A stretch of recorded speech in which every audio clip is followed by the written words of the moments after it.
And welcome into our WIUX studios. The Tuesday Tackle is coming right up, but first, here are a look at today's headlines. It was a quiet goodbye, and Friday marked the tenant's last day in the brick house. It was the last time he'd wake up in the house he had called home for the last 2.5 years. IU senior Grant Mitchell and his 4 other roommates spent Friday moving their belongings, furniture, and memories out of the brick house. After an October 13th shooting outside a homecoming party being thrown at 422 South Grant Street brought the popular Bloomington music venue into the spotlight, the tenants were asked to mutually terminate their lease. The tenants were asked to accept the mutual termination agreement or face eviction last week. They were given 24 hours to make their decision and expected to be out of the house within 3 days. A lot of things began and ended at 523 West 7th Street. Childhoods, a million meatloaves, even lives. The house caused a public controversy when wreckers took it down last week. The city wanted to protect it. The family who owned it wanted it gone. Now the family owes $83,000 in fines. They knew they'd miss some steps, but they knew the city would object. But they felt they didn't have any choice. The house that held 90 years of their memories took a lot of trouble with it when it fell.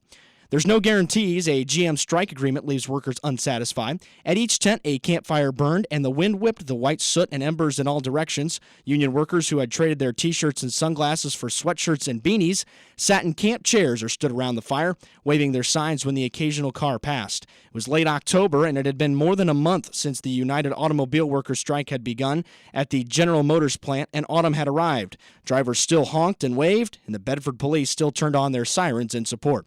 The strikers wanted to go back to work, but they didn't want the long weeks of no pay to be for nothing.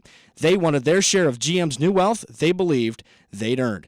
That's a look at today's headlines. These stories are brought to you by IDS and WIUX News. Head to idsnews.com and WIUX.org for more news coverage. Back in just a moment with the WIUX Tuesday Tackle, and a special guest will be joining us this afternoon. We'll let you know who that is after this quick break.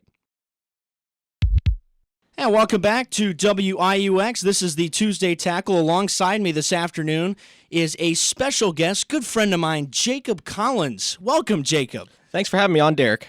Yeah, it's going to be a lot of fun today. Jonny Becker is going to join us here in just a couple of minutes, but we'll go ahead and get started right now as the Hoosiers took down Nebraska to claim bowl eligibility this week. Indiana now 6-2 on the season. They're 3-2 in the conference. And the Hoosiers taking away a 38-31 win in Lincoln. Peyton Ramsey going 27 of 40 for 351, 2 touchdowns and an interception. Jacob, this program it's been a long time since the folks here in B-Town can celebrate bowl eligibility in October. Yeah, Derek, we're really looking at kind of a turnaround point for this program that's had no success, honestly, for the last couple decades, and we are looking forward to hoping to continue this going into Northwestern. I think that even if Peyton Ramsey plays, I think that he's the guy. I was a doubter at first of Peyton Ramsey, but after this weekend, I must say he is one heck of a quarterback. Well, and that's the whole discussion, is the fact that Penix was out. Penix has been, we made the comparison last week to, is this guy made of glass? Like, we just don't know if he's going to be playing. We don't know week in and week out whether he's going to step on the field in the starting role for the Hoosiers. And to have a quarterback of that caliber at this university has been something that just hasn't been seen. He's one of the top recruits to ever come to IU. Tom Allen recruiting him out of the South Florida hotbed. But again, it comes down to a situation where you've got a backup, and we also talked about last week, maybe Ramsey, you can make an argument, is the best backup in the league. And I think that speaks volumes about Tom Allen's leadership as well, just having a backup at this college, whereas a lot of the guys, especially in today's college football world, are entering the transfer portal the moment they're not named the starter.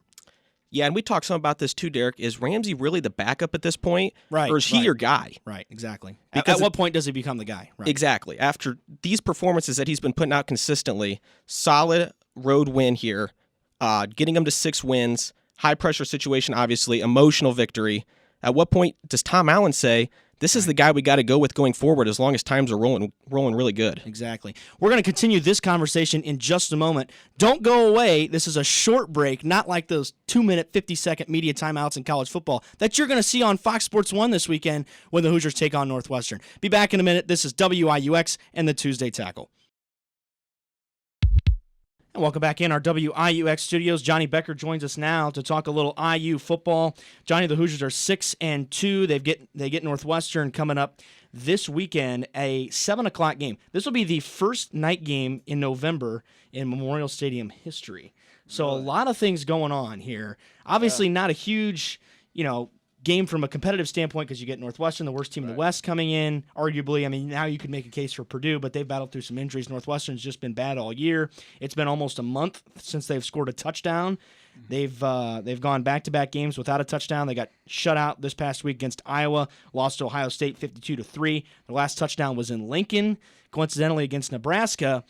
But what does this type of game for Indiana mean, considering they could potentially get to 7-2? They're already receiving votes in the AP poll. What kind of step does this mean for the program? Well, I mean, it's a primetime game, so you're going to have a lot of people tuning in and watching the Hoosiers. A lot of people don't know about us and, what we've been doing this season because, again, we play those 12 o'clock 3 o'clock games, which not a lot of people watch, And on top of that,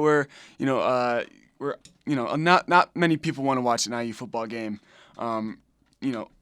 because it's, IU's not historically a good football team. So finally, we're 6-2. We're bowl eligible. I think this is the first time in October, right? In a long time. So, people are going to be watching us, and maybe we'll get some national attention. Well, Northwestern is not a good football team. Kind of alluded that just a moment ago. But Tom Allen had high praise for Pat Fitzgerald this week. He said, hey, this is a team that comes in. Their record can kind of be deceiving. They've played a very difficult schedule. They've already had to play Michigan State, Wisconsin, Ohio State, and Iowa, all in the Big Ten so far. Really, their only, you could say, potentially inferior opponent was Nebraska on the road, which they lost, and that was a dumb fourth quarter in that game. Nebraska won 13-10. But I think the record can be deceiving. Is this game going to be closer than a lot of people think? The thing that Northwestern has always been good at, Pat Fitzgerald's kind of system, is controlling the pace, controlling the football. It's all about ball control. You foresee any potential problems Indiana has this weekend? I don't. I just don't think Northwestern's that good of a football team, and I think IU is, a better team than they've been in past years. It's a primetime game, like we said. IU wants to show some people what they got, and so I'm excited for this game because I really think that IU is going to make a statement and say, hey, we're supposed to be in the top 25. Right. Yeah, I would agree with that. The old IU team, you would see them come into this kind of game and really struggle. But I think Tom Allen's going to get the guys ready, and they're going to come out and make a statement as to why they deserve to be in the top 25. Right, and kind of the Nebraska game kind of encased all of that because when you really unpack that game and you look at it, it wasn't really that clean of a game. The defense really struggled against Nebraska's rushing attack. They were very successful on the ground, and Nebraska was dealing with plenty of injury problems of their own. Remember, Adrian Martinez did not start; their backup went out as well. They were playing McCaffrey late in the ball game, and so there's a lot of adversity that Indiana faced in this particular contest. There were a couple of injuries. Thomas Allen has been ruled out for the rest of the season. There were some, it turns out, okay, so another developed storyline that came out of this weekend was the fact that apparently Indiana and Nebraska really don't like each other very much because Scott Frost had said, okay, so how it works is Nebraska has played Ohio State 8 times in 11 years since joining the conference. That's just kind of sucky, crossover scheduling, okay? That's just kind of like bad luck. But what he said was, why can't we play teams like Indiana more often? This was Indiana's first trip to Lincoln since 1977. Lee Corso was the coach then, okay? They've only played him once. That was back in 2015, I think, and that was here in Bloomington, maybe 2016. So, and Indiana actually almost won that game, by the way. Nebraska was like 12th or 13th, I believe, in the rankings at that point in the year. And so there were a lot of Indiana people that took offense to that. Tom Allen took offense to it. A couple of receivers. Whop Phillier was asked about it in press conferences. You saw Fred Glass make the comment about, hey, they don't really respect our program. So to get the win and be bowl eligible and do it here in Lincoln, says a lot, and we're really proud of being able to do that. So, and Scott Frost came out today and was like, hey, I didn't really mean anything. And whether he meant anything or not, it's absolutely a backhanded, a backhanded comment. Right. Would you agree or disagree with that? Because it's a very important thing. Ripping Indiana as a football program, while totally justifiable from a success standpoint, when you're playing them at home and you just lost 38-31, not a great look for a historically very good powerhouse program. No, yeah, I would agree. And Nebraska's playing at Nebraska is one of the hardest places to win. And obviously, we haven't played there. What you said since the 70s, which is insane. And it's one of the greatest atmospheres in college football. So I would love to actually go there and experience a game, especially with IU playing Nebraska. But like you said, it was kind of a slight saying that, why don't we get Indiana more often? Obviously, you want Indiana more than Ohio State, but I think Indiana proved that maybe in these coming years, you won't want to mess with the Hoosiers. Exactly. Yeah, I think they went out there and they definitely made a statement to Nebraska showing that they're not a team you want to play every single year. And Derek and I, we kind of talked about this, but we kind of hope that this is a rivalry that could maybe go into basketball and continue for years to come because of this. That'd be a really exciting storyline to watch this rivalry develop and really watch it happen year over year. I'd really like to see that. Well, we also brought up the funky Tom Crean, Tim Miles thing that happened a bunch of years ago in Lincoln, where there was a stare down, and two of the least intimidating guys you will ever meet kind of stared down each other. Tim Miles trying to get around a couple assistants. But the fact is, these two friendly universities will not face off again on the gridiron until 2022, when Nebraska comes. Actually, Indiana goes back to Lincoln that year, so they don't come to Bloomington between now and then. As we take a look at the rest of the picture in the Big Ten, a lot of things happened this week in the Big Ten. Ohio State continued their dominance, beating Wisconsin 38-7, kind of reinforcing the fact that they definitely are a legitimate title contender, and some could still make a very convincing argument this might be the best team in the country right now. Oh, yeah. Ohio State is definitely my number one. Going and playing Wisconsin, Wisconsin, yeah, they just lost to Illinois, but they are still a really good football team. They have that just workhorse in the backfield, Jonathan Taylor. He is something else. But, they stopped him. Chase Young, man. Talk about maybe his Heisman game. If you're thinking about a defensive player who could win Heisman, he's it. He had 4 sacks and I think one fumble. So, he's something else. And I really like this Ohio State team. They have talent on everywhere on the field, whether it's defense or offense. So I definitely think Ohio State's number one. Yeah, I would completely agree with you on that. I think that they've been tested, but I can't wait to see that Penn State game. Yeah, I think that's really going to be an exciting that's matchup. The selling thing. Basically, to me, that's the Big Ten championship. Right. Because Absolutely. I also really like Penn State, and I definitely think they're a top 5 team. So, you have those two teams going at each other. That's going to be a real good game. Speaking of Penn State, they blew out Michigan State this week in the rain 28-7. Right. Complete control of that football game from the start. No problem at all. And neither one of these teams have really had any problems the entire season. Ohio State hasn't had any close games. Penn State had the one close game against Pitt. Well, they messed around with Pitt in week 2, I think, and they messed around with Michigan a little bit. Michigan maybe showing that they're not that bad. So let's talk about that for a minute, because I think we're all on the same page on Ohio State and Penn State both being solid potential title contenders. Obviously, they're probably not going to both be there, although there is something to be said for a scenario that could work out where Penn State and Ohio State are both potentially in the playoff. Now, that would include a lot of things happening in the SEC for that to come to fruition, because they're not both going to make the Big Ten championship because they're both in the East. But say, I don't know, if Ohio State or Penn State, whoever wins that game, goes on to win the Big Ten championship, and the loser, that's their only loss. Both teams have played a very tough schedule. Right. Big Ten East is very, very close behind the SEC West as far as power in the S&P rankings. So you could potentially make a case at the end of the year. And I think coming up next Tuesday, we're going to figure out a lot more. The picture is going to become a lot clearer now that the College Football Playoff Committee is going to get involved and say, okay, because we're relying on AP rankings, coaches poll rankings right now. You also have that Florida-Georgia game, which that determines a lot in the SEC. Which will eliminate one of them in the SEC. One of them's going to be done. One of them's going to be done. So, yeah, there's a lot to be determined here. But let's talk about Michigan for a minute. Michigan already has 2 losses. They've been written off by most, and that's a fair assessment, because I was one of them. So you know what? Everybody on this show was. Yeah. We were all calling for Harbaugh's head, and we saying maybe he's not going to make it through the year. Yeah. What does this mean for Harbaugh? Because it still doesn't put them back in the playoff picture. They just don't have a path to get there. But what does this mean for Jim Harbaugh? Does this change, the potential course of his tenure going forward at Michigan? Does this lock him up maybe another year or two? This is one of the very, very few big games that Jim Harbaugh has won his entire career at Michigan. Well, it definitely gives him another year. And I would even argue maybe even 2 years, depending on how good he does next year. I don't think he necessarily needs to, be in the playoff next year to grab a second year after this. Mm-hmm. But, he's showing resiliency. He showed that, maybe he didn't lose the locker room like we thought. They played a really good game against Notre Dame. Hard. And Notre Dame is a pretty good football team. They went right down into the fourth quarter against Georgia. So, Michigan definitely is a team that could give some teams a little bit of trouble in the Big Ten. Yeah, Michigan, I'm still not quite a believer, if I'm going to be honest with you. I still think that Harbaugh is on the hot seat. Oh, he definitely is. He's definitely on the hot seat. I just think that he bought himself another year.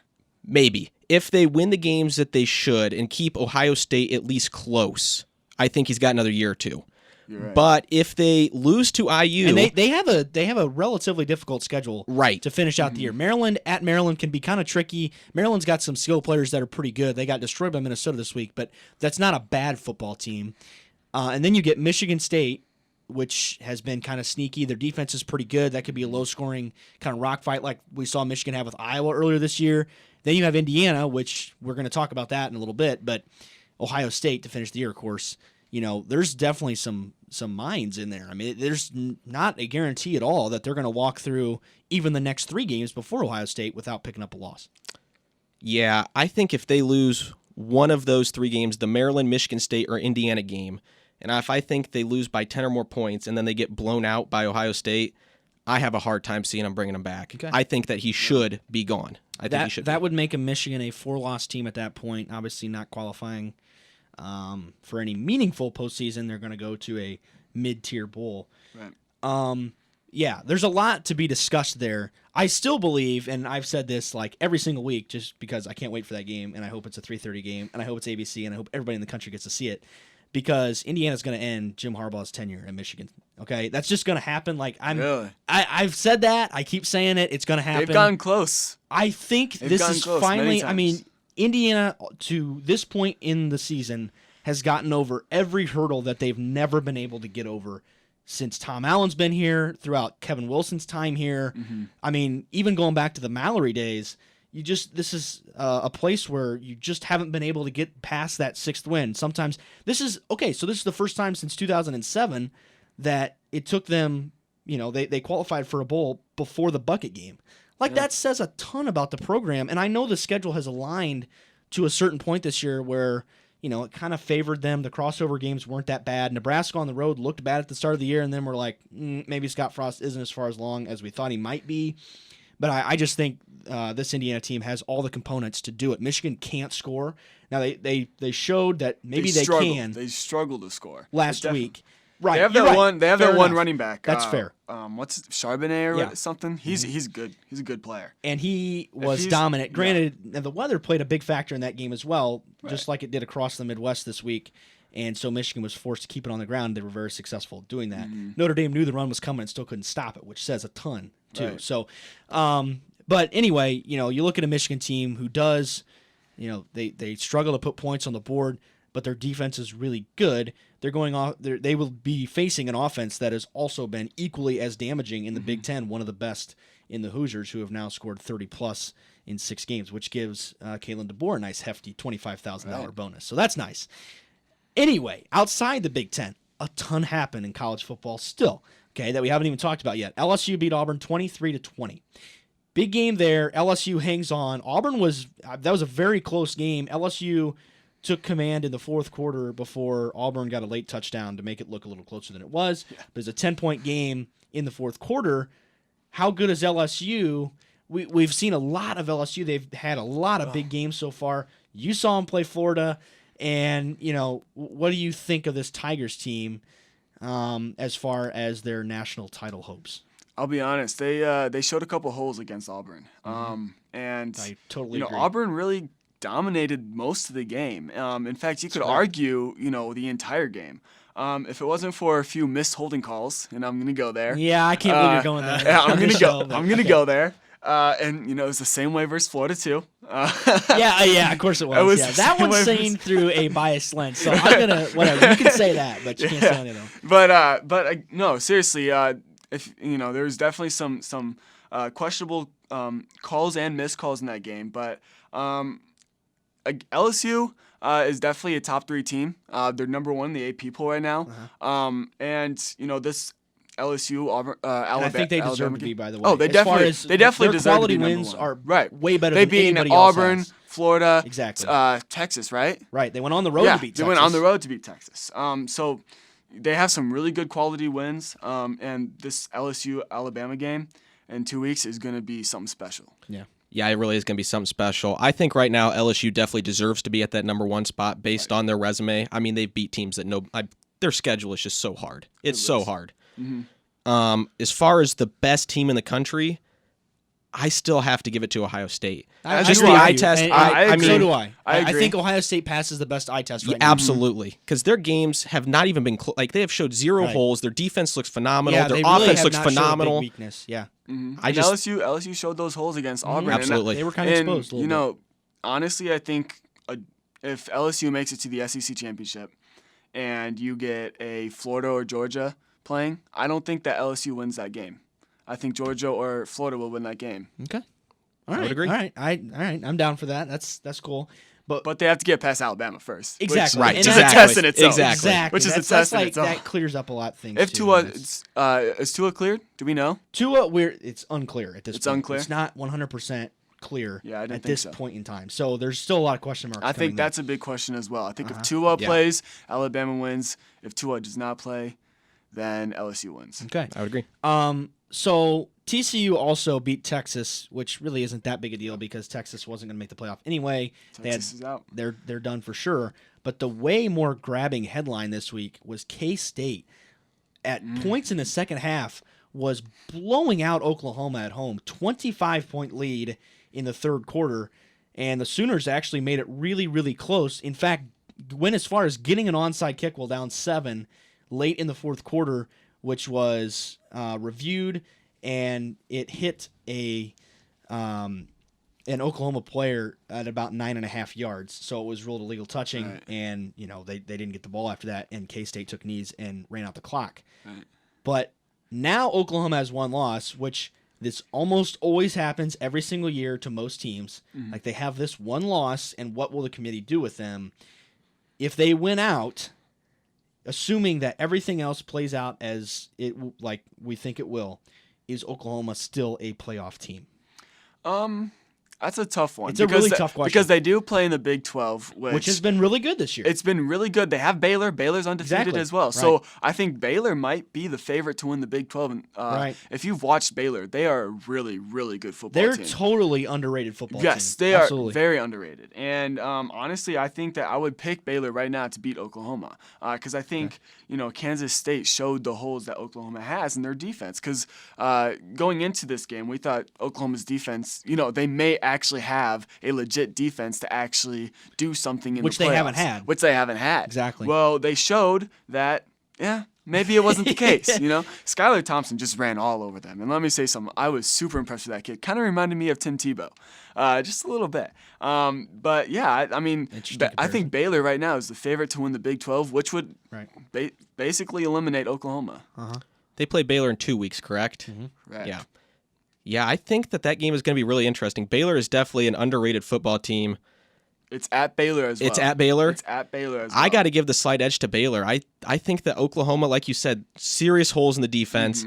Nobody's questioning their offense. Nobody's questioning Jalen Hurts. He's a phenomenal football player. Almost led a 25-point comeback. Yeah, phenomenal football player. But that defense, I think that Baylor's going to expose that, and it's going to be a shootout. It's going to be an entertaining game to watch. I will say one thing that Oklahoma has is Jalen Hurts, and I've been really impressed with his leadership this entire absolutely. season. Yeah. And he showed it at Alabama as well, but it wasn't as put out in the media as it is Right, at Oklahoma because Nick Saban gets all the credit at Alabama, not necessarily the players. Yeah. But You know what I I mean, stand on that. I've been really impressed with how Jalen Hurts his leadership and the way that he's responded to all the stuff that's gone on in his life in terms of losing the starting job, staying at Alabama, being ready, and winning the SEC championship for Alabama. And I think that if Oklahoma goes on, they win out, and they play really well, then I can see Oklahoma getting in. Yeah. I'm pretty much on board with that as well, because, and by the way, just when we thought we were turning the corner and the Big 12 was starting to make some changes, because TCU's defense has been pretty good so far this year. Oh, yeah.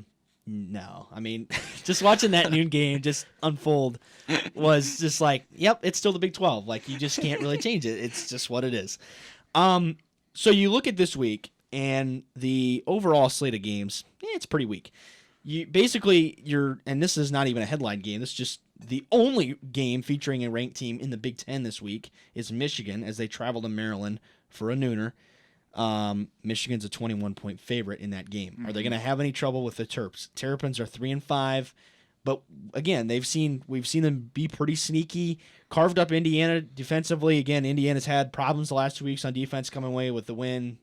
Trumps all that, makes you forget about a lot of things. But the fact is, Maryland's got some really good playmakers at the skill positions. They have the talent to beat a Michigan team, which is very disciplined on defense. I don't think they'll beat them. I think Michigan, has too many. They have too much talent, way more talent than Maryland does. But I do think that it will be a little bit of a test for Michigan. Again, they just got off this big game against Notre Dame. They're feeling really high about themselves, especially after the weeks before, in which people thought, it does scream trap, and that's why I think it's going to be closer than what a lot of people think. But I do think Michigan pulls out. Yeah, Michigan definitely pulls this one out, but I don't think they cover. I think Maryland finds a way to at least keep it within 2 touchdowns. I think they find a way to keep it close, but yeah, Michigan will take this one. Yeah, Maryland has had really up and down performances against great teams that have come in. We saw the disaster against Penn State, the 59-0 blowout on the Friday night where they canceled class, which I still think is one of the funnier headlines in the Big Ten in this football season. But last year, they really gave Ohio State a test. Ohio State and Maryland came down to the wire last year. That was in College Park. So there's a lot of things that could happen there. That's been a weird place to play. It's just kind of a weird, cold, dark, concrete bowl that nobody comes to, and they have terrible attendance, kind of like Indiana. Pretend I didn't say that. Georgia plays Florida this week, which is your headline game, okay? Yeah. That is the one, and it's in Jacksonville. It's neutral site. It's great. It's going to be awesome. It's everything that SEC football is about is going to be showcased in that game. Not a primetime game. It's a 3:30, of course, with CBS. But you have some bias here, so let's try to see through the bias, okay? And let's give us an accurate assessment of how this game's going to unfold.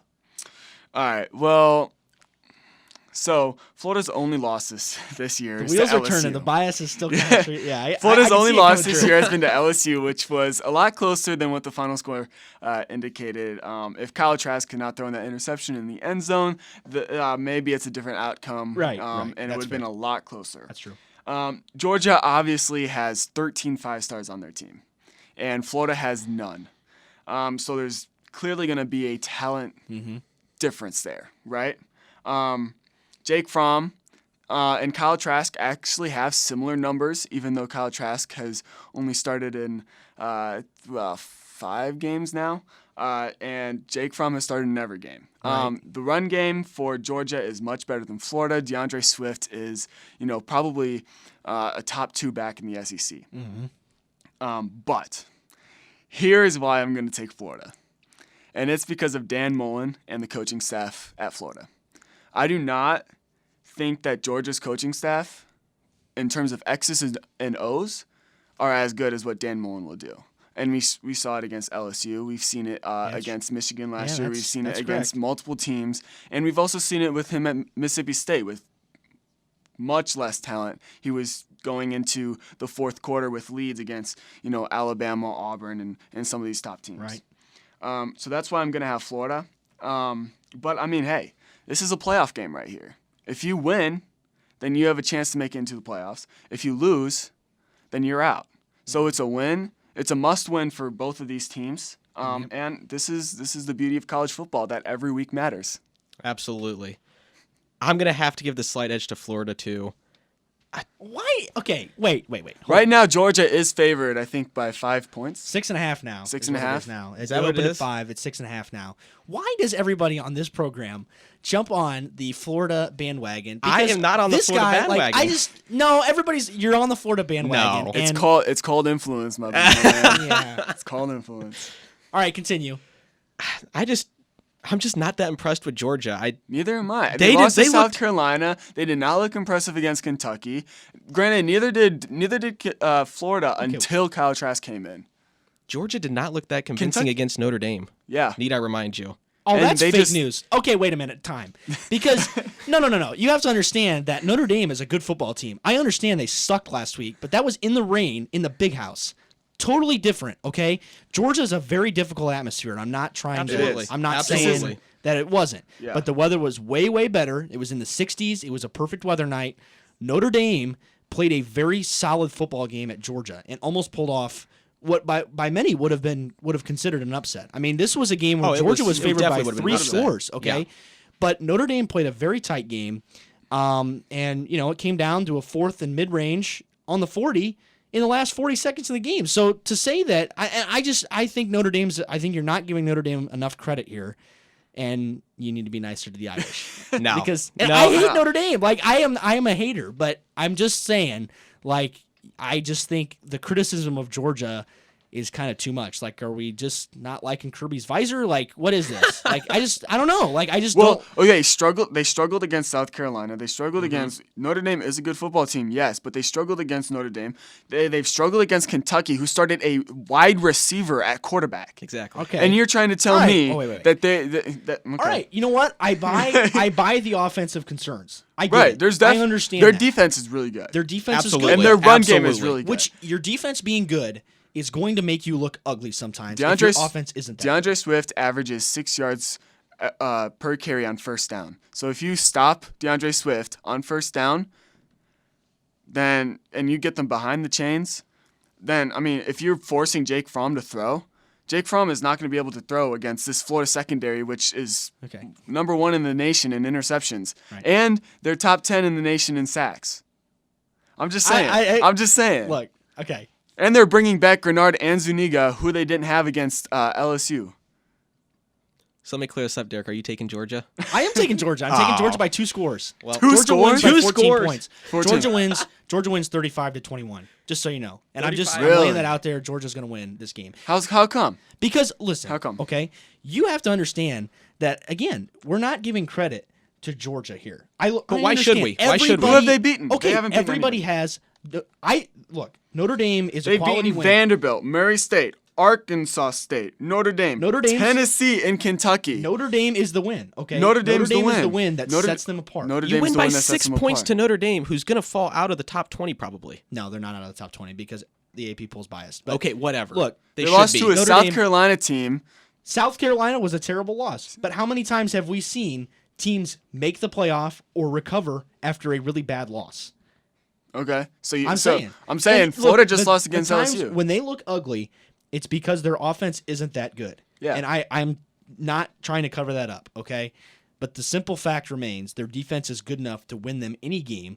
Defense travels. They're going to win this game at a neutral site. We're going to come back. We're going to wrap up our college football thoughts. We're going to talk about the NFL. A great discussion today. Don't go away. It's the Tuesday Tackle on WIUX. And welcome back in our final segment. It's the lightning round, and we're going to talk a little NFL here as we wrap up this week's edition of the Tuesday Tackle. Headlining in the NFL, the Eagles going to Buffalo, winning 31-13. Raising concerns about Buffalo, yes or no? Yes, it is. I mean, they've done this multiple times within the last decade, where they start 5-0 or whatever, and then they go on a stretch and they end up picking in the top 10. Still only made the playoffs once since '99. Exactly. So it's definitely a concern, but I also think that the Eagles are starting to hit their stride. Chargers beat the Bears 17-16 after Eddie Pinheiro missed a game-winning field goal that looked like it was going to be right down the middle, And, boy, you really can't trash Trubisky in this game as he led should have been a game-winning drive, and the kicker missed again. Chicago struggling. The Chargers really aren't that good, but the Bears, are they really that much underachieving at 3-4, or were they never that good to begin with? They were never that good to begin with. Everyone hyped him up this year. Trubisky was going to be amazing. He has not played well. They still can't find a kicker. They're not making the playoffs. How about the Colts winning 15-13? The Colts offense really, really struggled all week long, and but they're able to find a way to win. The play of the game coming in that one as Jacoby Brissett evaded Von Miller and another would-be tackler in the end zone to find T.Y. Hilton for a big gain. They lead Adam Vinatieri into field goal range, who missed one, and a PAT. Nearly cost him the game, but Vinny makes a 51-yarder as time expires, capping a 2 field goal game with 250 plus, but they're still number 11 in the power rankings this week in ESPN. Is that okay? Is that fair? Because, and I'll, unbiased, I'll say, hey, they beat the 5th-ranked Chiefs on the road on Sunday night in a good environment, and they beat the 9th-ranked Texans. Is that okay? And the Ravens are number 6, which I have a problem with on my own, but is that okay for the Colts to be outside the top 10 in the power rankings? No, it's not. I think they should be in the top 10. But it's going to be tough for them to make the playoffs because they are playing in the AFC South, which is one of the top conferences in the league. Yes, it is. But Jacoby Brissett continues to impress. He struggled for most of the game until that last drive where he had some really good plays. Right. And Marlon Mack is showing that he can be a workhorse back. So I really like these Colts. And we'll just see how it turns out when they play these AFC South teams. Hey, Drew Brees beat the Cardinals 31-9 this week. I know the Cardinals are bad, but the Saints really look good. Now you don't have to worry about Teddy Bridgewater anymore. If Brees has more problems, Bridgewater covers them. High hopes for New Orleans? Absolutely. I think they're a serious Super Bowl contender. Drew Brees picked up right where he left off. No worries with him not being 100%. I think that they are really, really going to be contenders this year. Interesting story here. Jags beat the Jets 29-15. I want to talk about the Jags a little bit real quick because the Jags, again, had high expectations coming into the season. They had huge expectations, people thinking maybe Super Bowl run last year after losing the AFC Championship the previous year to the Patriots. What about the Jags? Can they get back on track? We already talked about the fact that they're in a tough division, but they're 4-4 and definitely not out of the wild card conversation. Well, I don't think they make the playoffs this year, and it's because of that division. They have to play the Texans and they have to play the Colts, which I just think are too strong, and including the Titans. And the Titans are a pretty good team too. A pretty good team too, even if their record doesn't necessarily show it. But I really do like this Gardner Minshew guy, and Leonard Fournette is being the back that they drafted him to be. So expect the Jaguars to make some noise in the coming games. Niners beat the Panthers 51-13 this week. Jacob, are you finally a believer in the Niners? I'm finally a believer in the Niners. That is the best defense in the NFL. Yeah. That defense is unbelievable. And I wrote them off until this week. But after absolutely demolishing the Panthers, who looked like they were starting to pick up some steam, I've got to believe they're top 3 team in the NFL right now. Texans beat the Raiders 27-24. The Texans going to make the playoffs. Yes, they are. Are they going to win the South? No, they're not. I think it's going to be the Colts winning the South, and I think the Texans are going to get in wild card. Yep. But Deshaun Watson's maybe my favorite quarterback in the league. I think that he makes, you saw the kind of plays that he makes and when he's on, and with that last touchdown that he had. And I really like the Texans, and I really like the defense. Now, they did lose J.J. Watt for the season, which is going to be a big blow for them, but I wouldn't be too worried because they have talent all over the place. Last stop in the NFL, Packers beat the Chiefs on the road 31-24. Are you really concerned about the Chiefs? I mean, obviously, I don't think you could make an actual argument that they should be 5th as the ESPN Power Rankings have them this week. But, we're talking about real-time playoff concerns for this Chiefs team. Andy Reid's teams have a history of starting fast and kind of trailing off at the end of the year. They've shown some problems. Is this a big-time concern for the Chiefs? I actually think it is. Look, the Packers are a phenomenal football team, but the Chiefs have just not looked. They looked absolutely amazing the first couple weeks of the year. They're trailing off, like you said, Andy Reid. The team's going to trail off. They maybe limp into the playoffs, but I don't think they make any waves in the playoffs. They struggled with Patrick Mahomes towards the end there, too. Right, exactly. And, when he comes back, obviously it's going to be a different story. He is an MVP, and he is, such a great talent. But like I said, or like you said, they've struggled, and it's going to be tough for them to make the playoffs. Well, that does it here today. Tonight we've got exhibition basketball here in B-Town as basketball returns. I really, really hope that this doesn't mark the end of the peak interest in IU football this year, because something really special is happening with Tom Allen's program, and he deserves some attention, frankly, from the fan base here at IU. If you're interested in that, you can check that out 7 o'clock on BTN Plus, which is a paid subscription service. And Casey Roll and Jack Grossman, both members of WIUX, will be on the call here tonight. So on behalf of Jonny Becker, our very special guest and friend Jacob Collins, and our sports director Mark Timko, along with the entire WIUX crew, this is Derek Decker saying so long and God bless.